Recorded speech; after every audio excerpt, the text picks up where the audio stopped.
ఉదయ సాయంత్రమైనప్పుడు ప్రార్థించయేసులేఖను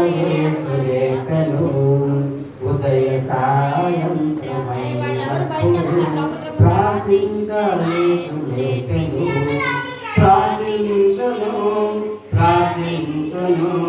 ప్రార్థింతును యేసువలే దానియేలు వలె ఎల్లప్పుడూ సిగ్గుపడక ప్రార్థింతును దానియేలు వలె ఎల్లప్పుడూ సిగ్గుపడక ప్రార్థింతును ఆత్మతోను సత్యముతో